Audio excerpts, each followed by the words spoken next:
Bismillah, Assalamualaikum warahmatullahi wabarakatuh. Alhamdulillahilladzi bini'amatihi tatimmus shalihat wa bifadlihi tatanazzalul khairat. Asyhadu an la ilaha illallah wahdahu la syarikalah wa asyhadu anna Muhammadan abduhu wa rasuluhu la nabiyya ba'dah. Kaum muslimin dan muslimat yang dirahmati Allah Subhanahu wa taala, Rasulullah sallallahu alaihi wasallam adalah sosok yang paling dermawan. Dan bertambah dermawan beliau ketika beliau masuk pada bulan Ramadan. Karena Rasulullah sallallahu alaihi wasallam ajwadun nas wa ajwada ma yakunu fi syahri Ramadan. Al-jud, Rasulullah dermawan. Dan makna dari kedermawanan ini ada dua.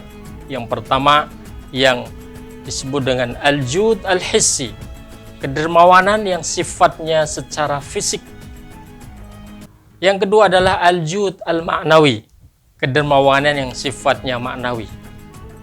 Dermawan secara fisik mungkin beliau memberikan sedekah, membantu kepada ke yang lain, hal-hal yang mungkin dibutuhkan, pertolongan dan lain sebagainya. Kemudian yang kedua adalah al-jud, kebaikan yang sifatnya al-maknawi. Beliau selalu mendekat kepada Allah Subhanahu wa taala, dan begitu seterusnya. Di dalam perjalanan bulan Ramadan semakin dekat pada titik etapa terakhir, maka semakin judnya bertambah, dermawannya bertambah, kebaikannya bertambah, kedekatannya kepada Allah Subhanahu wa taala semakin bertambah. Ajwadu ma yakunu fi syahri Ramadan. Bahkan disebutkan karihil mursalah, seperti angin yang berhembus. Beliau tidak berpikir panjang terkait dengan apa yang beliau lakukan. Yang jelas tujuan utamanya adalah ridha Allah Subhanahu wa taala. Maka oleh karena itu, kaum muslimin dan muslimat yang dirahmati Allah Subhanahu wa taala, mari kita contoh sosok Rasulullah sallallahu alaihi wasallam, baik yang sifatnya al-jud al-hissi atau al-jud al-ma'nawi. Apa yang bisa kita bantu? Apa yang bisa kita lakukan secara fisik, secara pertolongan kepada orang lain membutuhkan bantuan?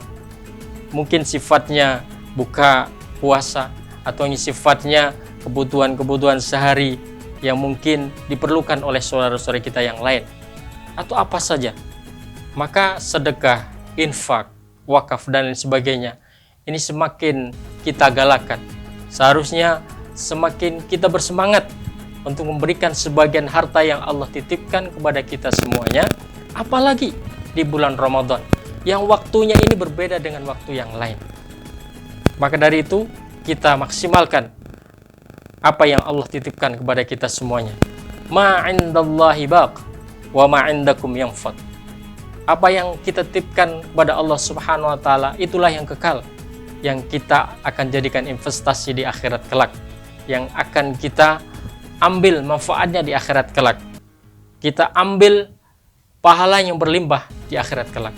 Kemudian kedua, al-jud al-ma'nawi, kedermawanan yang sifatnya maknawi, bukan dalam bentuk memberi kepada yang lain, membantu yang lain yang dibutuhkan orang lain, tapi yang sifatnya kita berbuat baik untuk diri kita sendiri, yang semata-mata mencari ridha Allah Subhanahu wa taala. Al-jud al-ma'nawi ini sifatnya sangat banyak, bisa memperbanyak tilawah, memperbanyak wirid, memperbanyak zikir, memperbanyak sholat, qiyamul lail. Nah, yang kita lakukan semata-mata mencari ridha Allah Subhanahu wa ta'ala. Dan itulah yang dilakukan oleh Rasulullah sallallahu alaihi wasallam ketika memasuki bulan Ramadan, terlebih ketika sudah masuk pada paruh ketiga di bulan Ramadan, 10 hari terakhir. Maka mari, selagi Allah Subhanahu wa ta'ala memberikan kesempatan pada kita ambil kesempatan emas ini dengan sebaik mungkin. 10 hari terakhir di bulan Ramadan ini adalah musim-musim ketaatan yang harus kita naikkan tingkatnya. Levelnya harus kita tambah. Kalau biasanya kita mungkin 1 juz, maka tambah lagi menjadi 2 juz. Yang biasanya mungkin sekedar wirid pagi dan sore, tambah lagi dengan wirid sebanyak mungkin. Perbanyaklah kita melaksanakan ketaatan ini di 10 hari terakhir. Semoga Allah Subhanahu wa taala memberikan ridha kepada kita semuanya. Wassalamualaikum warahmatullahi wabarakatuh.